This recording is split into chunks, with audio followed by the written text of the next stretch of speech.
In 1914, German and British sailors believed their war was going to be a great confrontation of huge battleships.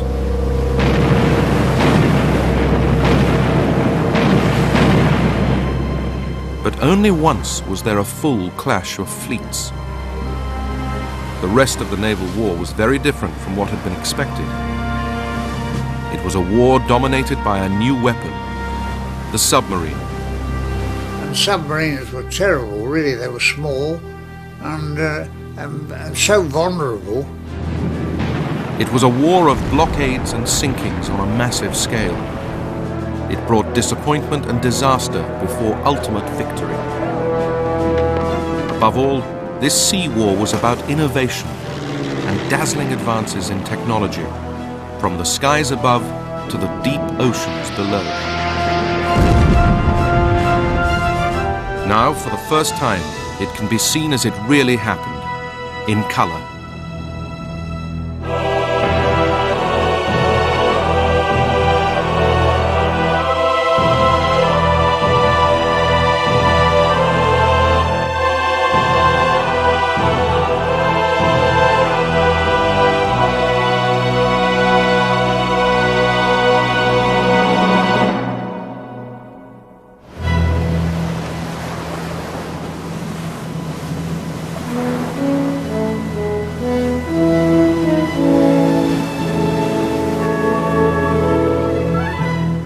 Ever since the Battle of Trafalgar, the British Navy had dominated the seas. Pre-war displays like the Spithead Review showed its might. I remember going to a review at Spithead where the Spithead was full of ships of all sizes, and it was a delight to be there because as children we were all very excited about it. Everywhere you went you would see blue jackets, you would see sailors everywhere. So we were a naval country in those days. Britain, a small island, depended on trade, and keeping its trade routes open and safe required control of the sea. But in the decade leading up to World War I, British naval supremacy had faced a new challenge. Ever since he'd become Emperor of Germany in 1888, Kaiser Wilhelm II had been determined to build an overseas empire to rival other European nations.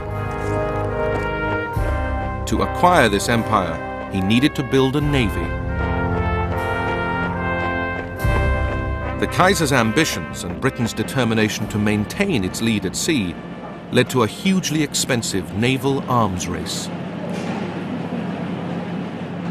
At its heart was a new type of battleship, pioneered by the British and named after the first to be built in 1905, the Dreadnought.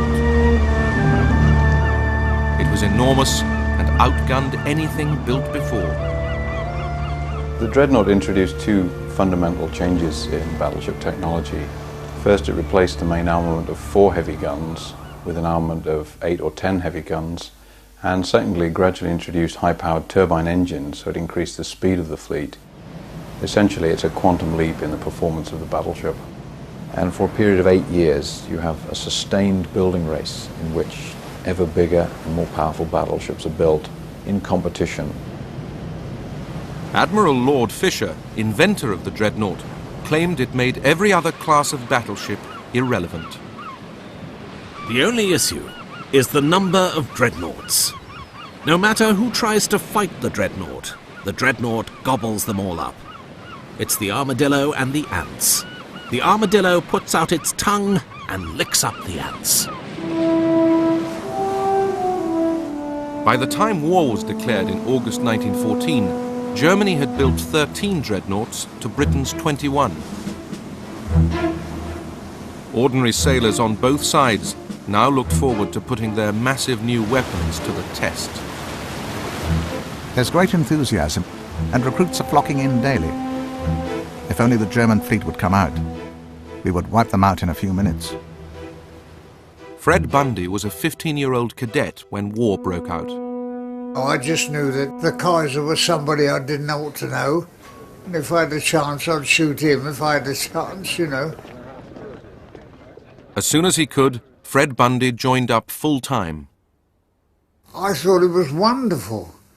In a trench, for instance, they'd just have to run up top and get bullets in me, anything like that, or join in the Navy. And, well, ships had always been my ideal. German sailors were just as excited.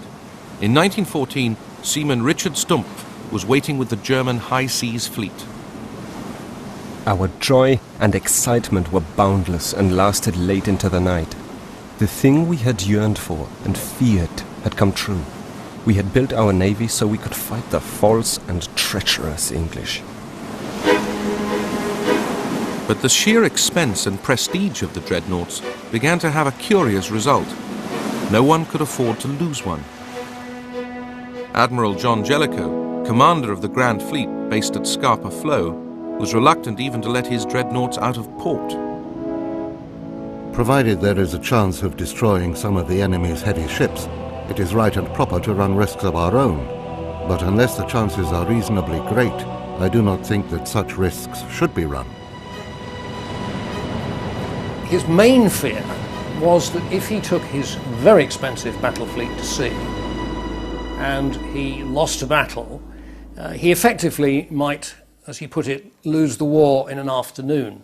So you would get two fleets in their fleet anchorages or at their headquarters and bases, which were mutually opposing each other and, in a sense, stalemated each other by not even going to sea. The caution was so great that it would be a full 2 years into the war before the fleets of both sides engaged in a proper battle.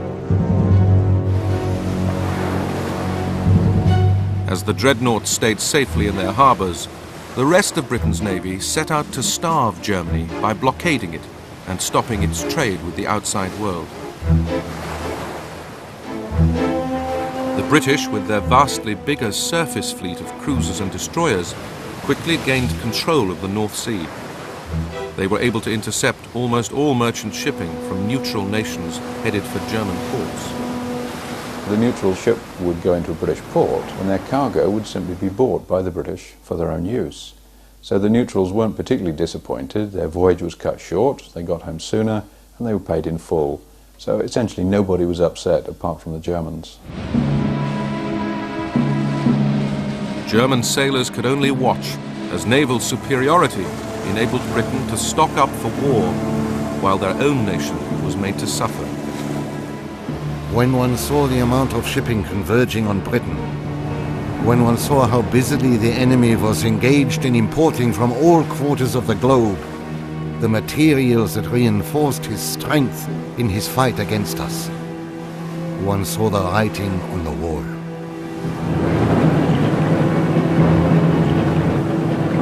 One weapon would revolutionize the war at sea: the submarine, or U-boat, as the Germans called it. When war began, the British Navy had more submarines than Germany. Life on board was in stark contrast to the big battleships. To me, it was claustrophobia, or whatever they call it. You know, I liked to be where I could get out. I didn't like to be closed in. And submarines were terrible, really. They were small and so vulnerable. It was all volunteers. Reason to get a shilling a day extra.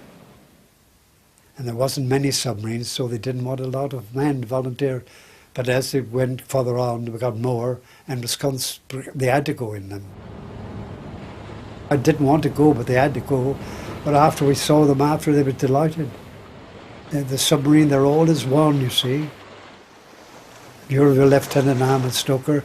We both work together, because you get hit, you've got to know what to do, you see, in a submarine. The British used their submarines for patrols in support of the surface fleet. The German U-boats would have a totally different purpose. They became the lone hunters, and they gave Germany its one truly effective naval weapon of the war. Much of a U-boat's lonely time in the ocean was still spent on the surface, allowing moments of peace and calm. After an excellent supper on the fresh fish given to us by our fishermen friends, we were glad to clamber up on the conning tower to enjoy the northern evening air and a cigar. Grey and violet hues replaced the shining glow of sunset. Underneath the water, as the U-boat went in search of its prey, life became very different. The atmosphere below was really beyond description. An appalling burst of heat flung me backwards. The thermometer stood at nearly 45 degrees Celsius. The men were standing over their engines in the bare minimum of clothing, and their drawn, gaunt faces, smeared with oil and filth, looked like skulls. In September 1914, this new underwater threat showed its murderous potential. 3 aging British battleships, the Aboukir, Hogue and Cressy, were sunk in a single day by one German U-boat. A British midshipman wrote home with the remarkable story of his survival. Dear Granny, I had a most thrilling experience. We were woken by a terrific crash and the whole ship shook. The Aboukir went down suddenly and we slid down her side into the water. I swam to the Hogue and was just going on board when she was struck and sunk in 3 minutes. I then swam onto the Cressy, where I had a cup of cocoa. But as I finished it, she was struck. I jumped off again.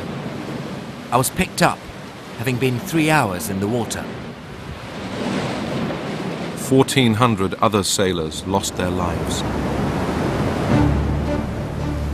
The U-boat was able to sneak up on its target without being seen. But when it came to merchant shipping, this unique quality of surprise presented a legal and diplomatic problem. Under international law, an attacking warship of any side was first required to stop a merchant ship, board it, and inspect its cargo. If the cargo was found to be assisting the enemy, the attacker was required to allow the merchant crew to leave their ship safely. Only then could they blow it up. Of course, stopping vessels and going through this rigmarole was inimical to the advantage that the submarine had in attacking merchant shipping. It was a sneaky weapon, a damned un-English weapon, it had been called by one British commentator. Frustrated U-boat commanders began to bend the rules, sinking merchant ships without warning, but claiming that their targets were carrying munitions, or even that it was the British doing the sinking, not them. German propaganda films tried to convince the world that they were still sticking to the law, even towing merchant crews to safety. In early 1915, this farce came to an end. The Kaiser and his commanders decided to let the U-boats loose. The war on the Western Front was now bogged down in the stalemate of the trenches. The Germans were getting nowhere against the British and French on land. The only way forward was to cut Britain off from the trade which kept it alive. On February the 22nd, Germany declared unrestricted U-boat warfare.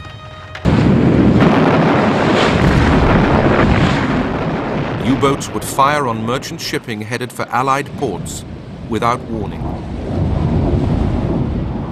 Unrestricted submarine warfare is a case of what else can we do? Let's try this. Maybe this will work. There's a sense of desperation. It's also, I think, the German Navy saying, we're not doing what we thought we were going to do. We're not fighting this great battle with dreadnoughts.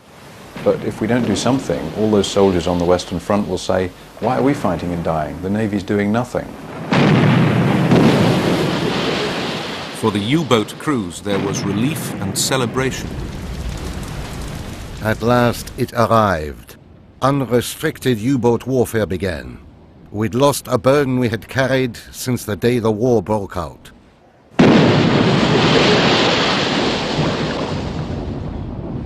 In 3 months, the U-boats sank 115 ships.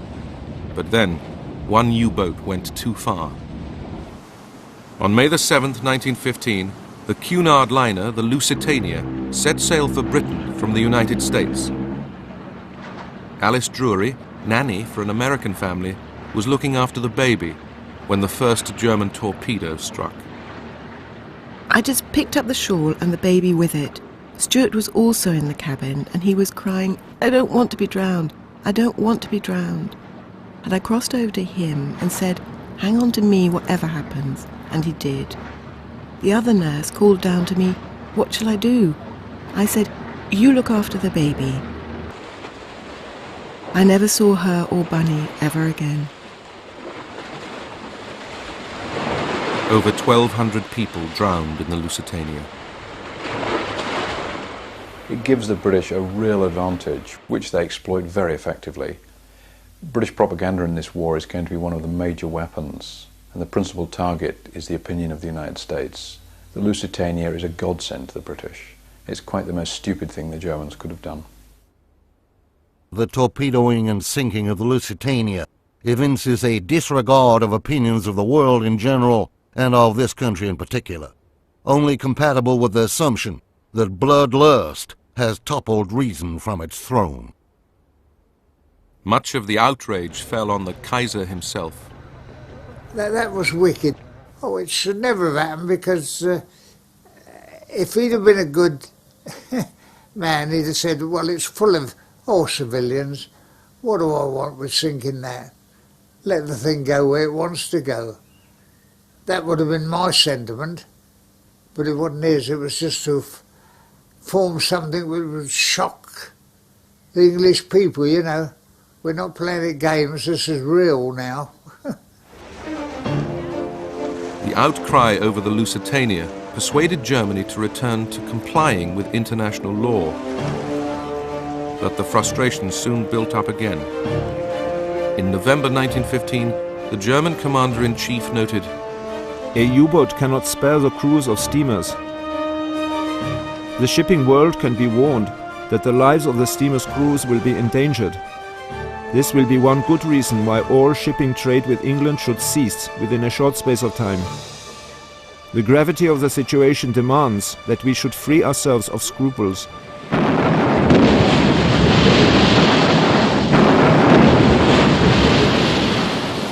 In February 1916, unrestricted U-boat warfare returned. So did the disgust. Submarines cannot be used against merchantmen, as the last few weeks have shown, without inevitable violation of many sacred principles of justice and humanity.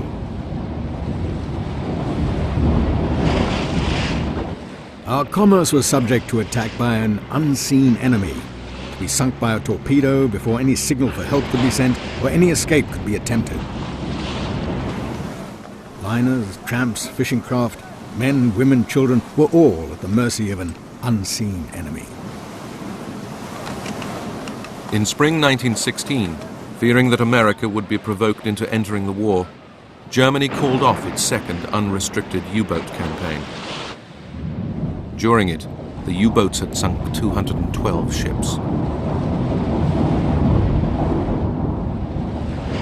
While the British blockade and Germany's U-boats dominated the war in the Atlantic and the North Sea, the British Navy had also been engaged in a very different and disastrous campaign, 1,500 miles to the east.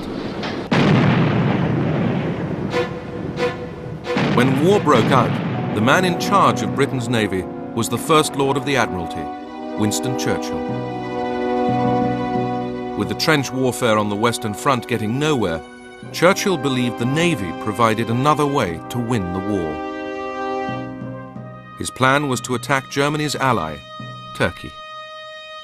Winston Churchill decides that an attack on Turkey through the Dardanelles Straits will knock Turkey out of the war, allow Britain to supply Russia with weapons, and will help to defeat Germany by knocking away her supports. So the object is a grand strategic maneuver to win the war by attacking somewhere else. In February 1915, British and French ships began to bombard the Turkish forts which guarded the Dardanelles.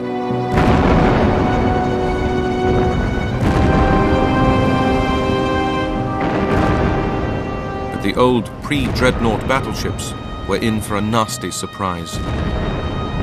The Turks had managed to lay a line of mines just where the Allied fleet, the French and British pre-dreadnoughts, would be manoeuvring. The result was 3 pre-dreadnoughts sunk, hundreds of lives lost, and a huge blow to British prestige. The Allied sailors realized they were sitting ducks.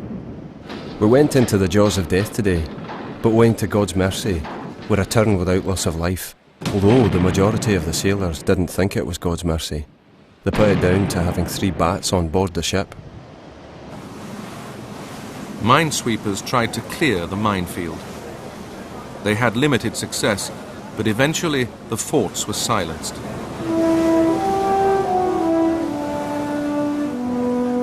Then on April the 25th, British, French, Australian and New Zealand soldiers, known as Anzacs, landed on the Gallipoli Peninsula. I felt a distinct feeling of fear and uncertainty as I realized that very many of the soldiers on board these ships were for certain death. I pictured in my mind hundreds being shot down before they reached the shore, and then mown down long before they could leave the beaches and reach the Turks' positions. The Turks were excellent defensive fighters, brilliantly led. Both the German and the Turkish officer were superb, and the British, the Allied campaign, because the French were there in large numbers as well. The French, the British, the Anzacs, they didn't really have a chance. The land operation turned into a disaster. In 8 months, the Allies suffered 250,000 casualties. Of these, 110,000 died. In January 1916, the troops were evacuated. Churchill was forced to leave the Admiralty. After the failure of the Gallipoli offensive, Britain and her allies will never again try a major overseas offensive in this war. It's the last big amphibious operation. It means that the fighting will be confined to the European mainland, and all the initiatives will now be fought out on land. Unlike the Army, it seemed the Navy's war would be a quiet one. Watchfulness, blockade, and the peculiarities of life on board. You couldn't carry enough water to everybody have a bath, so we didn't have a bath. We used to have a bowl, the water, and then throw it over yourself like a bird. But the officers had one, and the engine commander would paint a black mark so far so the young officer didn't go too much in the bathroom. There was the monotonous daily cycle of being on watch, resting, back on watch again, and the one traditional consolation. You had a bugler who would sound up spirits, and then you'd go along and get your tot of rum then, because we always had rum right through the First World War, you know, and then you had your dinner, and that all had to be washed up. But it was a dirty, sticky arrangement in those days, and can I say that every ship in the First World War,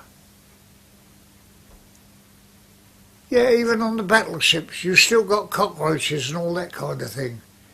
So that you lived with the cockroaches. You didn't, well, as far as I was concerned, I used to think, well, their life was more pure than what our life was.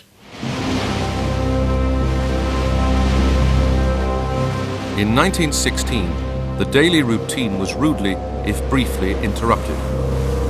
Having called off the second unrestricted U-boat campaign, Germany needed a new naval tactic and appointed a new aggressive fleet commander, Admiral Reinhard von Scheer. The war on the Western Front was entering its bloodiest phase yet. Since February, German and French soldiers had been fighting over the border town of Verdun, each side suffering 350,000 casualties. German naval commanders knew they couldn't just sit back and watch their soldiers being slaughtered. They had to do something. Admiral von Scheer came up with an ambush plan to destroy part of the British Grand Fleet. It is possible, using mainly film of naval exercises, to reconstruct how events unfolded. Von Scheer's idea was to send out German battle cruisers from their ports of Kiel and Wilhelmshaven to patrol off the coast of Norway and tempt the British battle cruiser fleet of Admiral Sir David Beatty out from its base at Rosyth. Von Scheer would then send in German dreadnoughts to destroy them before the main body of the British fleet under Sir John Jellicoe could arrive from Scapa Flow. But Jellicoe deduced from an intercepted radio signal that the Germans were up to something and decided to anticipate them by taking his grand fleet to sea. At Scapa Flow, sailors geared up for the battle they'd been awaiting for 2 years. The C&C hoisted a momentous signal, raised steam and report when ready to proceed. Everybody seemed to have a premonition that the day had really arrived. There was an almost electric atmosphere of expectation and suppressed excitement as officers and men went about the work of preparing for sea. On the same night, Beatty's fleet set sail from Rosyth. Imagine, darling, if you can, a fine though starless night and 12 great ships steaming out of the Forth. No lights visible, and not a sound to be heard but the swish of the waves. Watching German U-boats did not realize that the whole British fleet was now at sea. Von Scheer went ahead with his plan. On May the 31st, 1916, the main German fleet set sail. The sun rose magnificently, covered the sea with its golden rays, and soon showed us the picture of the whole high seas fleet proceeding to meet the enemy, always a wonderful sight. The two fleets were heading towards one another across the North Sea. At midday, one of Beatty's commanders spotted the Germans. Urgent. 2 cruisers, probably hostile, bearing south-southeast. The Germans then spotted the British. Suddenly I saw some big ships, black monsters, 6 broad-beamed giants steaming in 2 columns. The two fleets closed at a combined speed of 50 miles an hour. The place was filled with dust and smoke, and as hot as an oven. At last we were hammering the Hun after 2 years of weary waiting and watching. The Battle of Jutland was underway.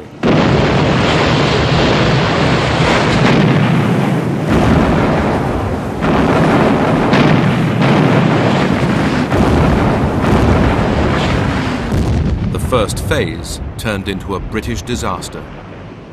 Unfortunately for Beatty, his ships don't shoot very well. They have disadvantages of light and weather, but they haven't done enough training. And the German battle cruisers very quickly achieved firepower superiority, and 2 of his ships, the Queen Mary and the Indefatigable, blow up and sink with the loss of almost all their crew. A tremendous explosion occurred which must have blown the bows to atoms. Then another explosion. I sank a considerable distance, and on reaching the surface could see only wreckage and oil floating on the surface.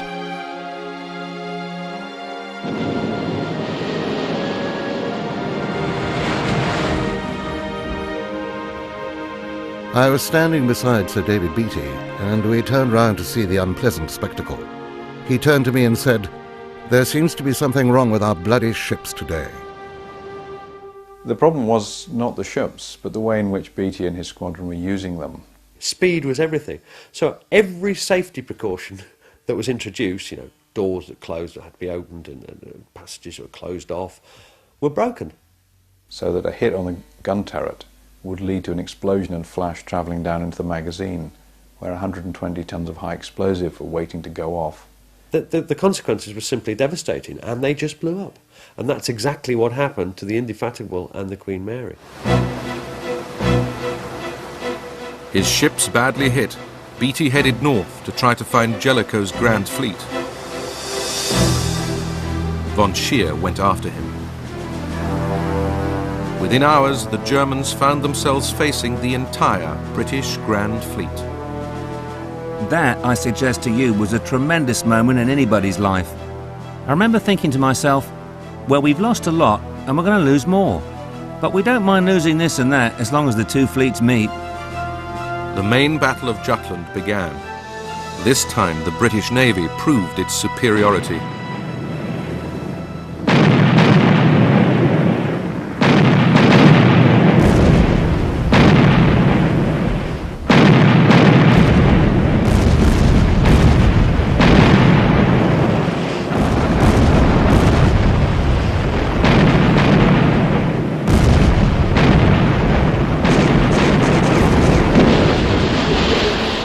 The Germans lost 1 dreadnought, 4 light cruisers and 5 destroyers. But the British also lost another battle cruiser, the Invincible. Of over 1,000 men on board, only 6 survived. The crew of a neighbouring ship, the Indomitable, watched as it went down. We young Indomitable officers had particularly poignant feelings, since the day before we sailed, the junior officers of Invincible had come aboard us, and a merry and riotous evening was had by all. Now every one of those was asleep in the deep.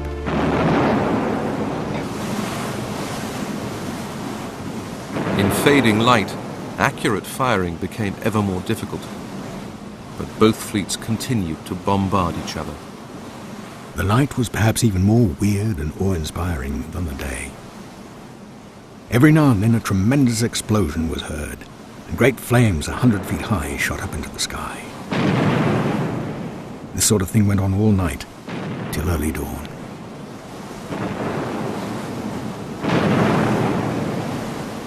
In the darkness, the German fleet ran for home and escaped unseen. By the morning of the 1st of June, the Germans were nearing the safety of Kiel and Wilhelmshaven. We went back to the harbour to receive hot coffee and food. Like many of my comrades, I did not want them. We lay down on the floor in a corner of the ship. We did not care where we were and went to sleep. We hadn't slept for 48 hours. Jutland is just about the most controversial naval battle of all time. Everybody says they won. The Kaiser the next day said, "The magic of Trafalgar is broken. We've beaten the British." Von Scheer, in his official report, said, "We must never do this again. They'll wipe us out." And that was the truth. The Germans knew they were lucky to get home with almost all of their ships and almost all of their men. As in Germany, the British presented the Battle of Jutland as a great naval victory. But Jellicoe knew that his losses had been substantially greater than the Germans, both in terms of ships and lives. He did, however, still control the North Sea. For the German Navy, it was back to square one. There was still stalemate on the Western Front. The British had launched their offensive at the Somme, suffering 600,000 casualties. But the Somme had drained German blood too. With its surface fleet bottled up in port, the only way the German Navy could help was by returning to unrestricted U-boat warfare. In February 1917, the fateful decision was made.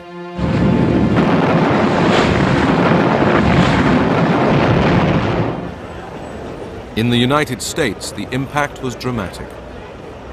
A few months before, Woodrow Wilson had been re-elected American president, telling his people that they could no longer isolate themselves from the turmoil across the Atlantic. There is much more involved in this election than domestic issues, and much more involved in the world's situation than our people realize. Democracy hangs in the balance, and its fate not only here, but throughout the world. After the German declaration of unrestricted U-boat warfare, Wilson, emboldened by his electoral mandate, gave Germany a final warning. The Germans took no notice and increased production of U-boats. They now had 110 at sea. If we are not finally to be bled to death, full use must be made of the U-boat as a means of war, so as to destroy England's vital nerve. During February and March 1917, U-boats succeeded in sinking no fewer than 500 ships.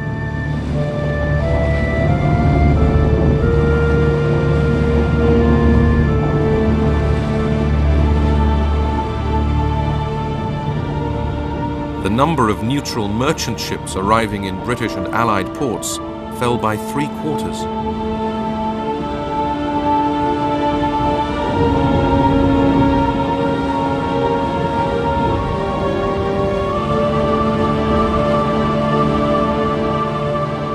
Some U-boat skippers began to achieve staggering totals of ships sunk. As they returned to port after successful forays, they became national heroes, rather like the aces of the air war. The Germans used a full range of propaganda tricks to emphasize the heroic status of the U-boat captains and the crew. They started to fly flags, they showed emblems of the numbers of ships they'd sunk. They created newsreels. They made them into celluloid heroes. Had this small grey vessel, which just submerged beneath the waves, accomplished all these things? Was it possible? Was it conceivable that such a small and insignificant vessel could disrupt the mission of an entire great and powerful fleet? How I envy the men in her crew. The U-boat's success led to food rationing in Britain. Even the troops on the Western Front were asked to tighten their belts. 1917 was a low point for the Allies. But America was edging ever closer to war. The present German submarine warfare against commerce is a warfare against all mankind. It is a war against all nations. The world must be made safe for democracy. On April the 6th, the United States finally declared war on Germany. The British welcomed their new allies with open arms. There was no foreign feeling about them, not a sign of jealousy, no impatience from receiving orders from a foreign admiral. They were single-minded in their endeavours to do their utmost for the common cause, and in consequence, they proved to be a most valuable asset to the Allies. But even with the Americans on board, the Allies still had to find some way of defeating the U-boats. As Germany's U-boats continued to maul Allied shipping, one tactic was to pack merchant ships into convoys escorted by warships. But that was purely for defense. To attack U-boats, they first had to be found. Airships began to be used to spot U-boats, which still had to spend most of their time on the surface. The airships had a 1,500-mile range and could fly for nearly 50 hours at a time.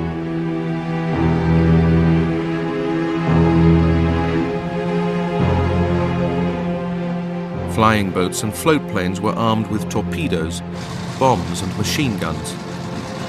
All ways of attacking U-boats lying on the surface. We were attacked by an aeroplane.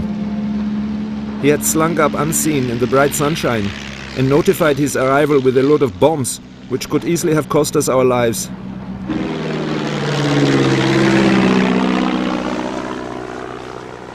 To find U-boats beneath the sea, the Allies used a new device, the hydrophone. It was a microphone placed underwater to detect the sound of a U-boat's electric motors. It was then possible to work out at what depth the submarine was lying. That brought into play another new weapon, the depth charge. Mines launched from ships and set to explode at a particular depth. A depth charge burst with a frightful explosion.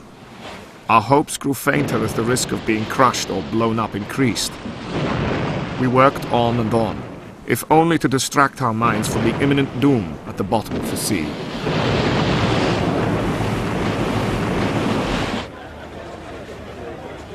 Another British idea was the Dover Barrage, a barrier of nets and mines designed to stop U-boats coming through the channel. Minefields began to spread right across the North Sea. In 1918, the Allies laid 70,000 mines to stop U-boats getting into the Atlantic.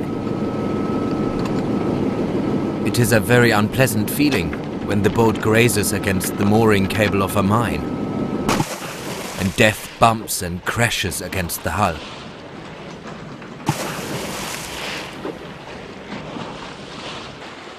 Clearing mines was a nasty, dangerous job. Occasionally, U-boats managed to lay mines near British ports. Once recovered, they could be individually defused.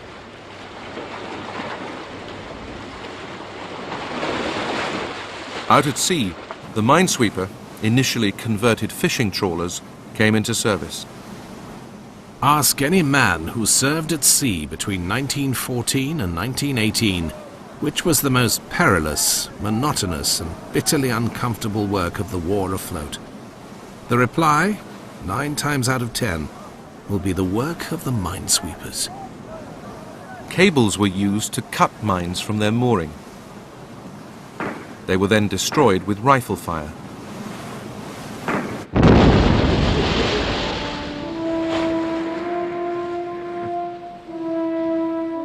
One ingenious invention was the U-boat decoy, called the Q-ship. There was not a sign of life aboard. We rose to the surface. Suddenly the ship came to life. Hidden portholes sprang open. The stern gun was manned. Other guns were unmasked and poured a devastating fire over us. Finally, the British tried closing the U-boat havens on the Belgian coast.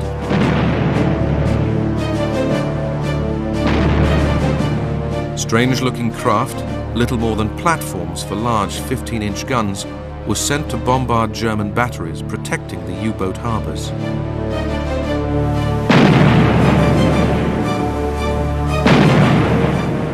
In April 1918, the port of Zeebrugge was attacked.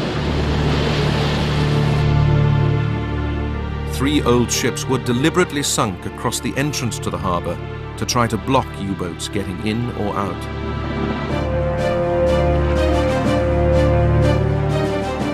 During the operation, the British cruiser, Vindictive, was badly damaged and lucky to get home.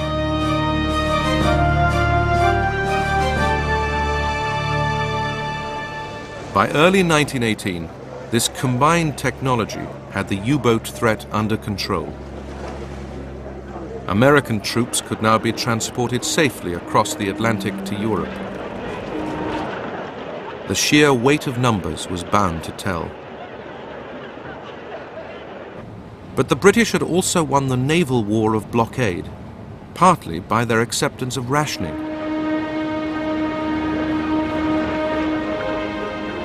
Meat, butter, and margarine became luxuries, potatoes the staple diet.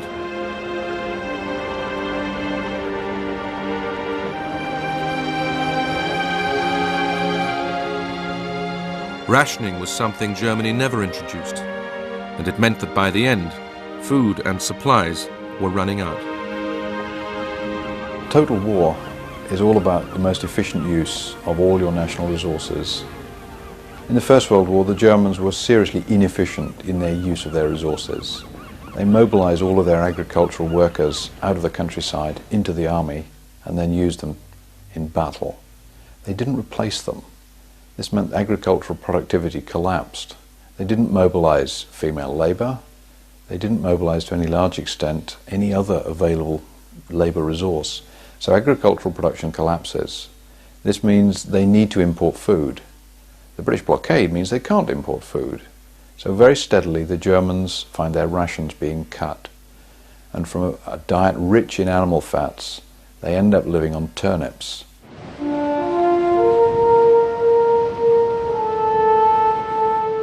The naval war had begun with the Dreadnought race, and by its end, the array of American and British battleships seemed to symbolize Allied victory at sea. But this was not the real naval conflict. The all-big gun battleship was, in a sense, the lineal descendant of Nelson's day. The idea of throwing a huge weight of metal over the greatest distance and destroying the enemy. And during the First World War, that notion of big fleets, big national fleets, meeting and clashing and deciding the outcome of a war was really shown to be completely false. War had changed. All that glamour had gone. It was now about logistics, survival, protection of trade, and defeating the enemy that way. There was a final irony for the dreadnoughts. On the 10th of June 1918, the Austrians put their star dreadnought, the St. Istvan, out to sea in the Adriatic. It was immediately hit by 2 Italian motor torpedo boats. It took just 3.5 hours to sink. Astonishingly, only 89 men died. But the demise of the battleship was there for all to see.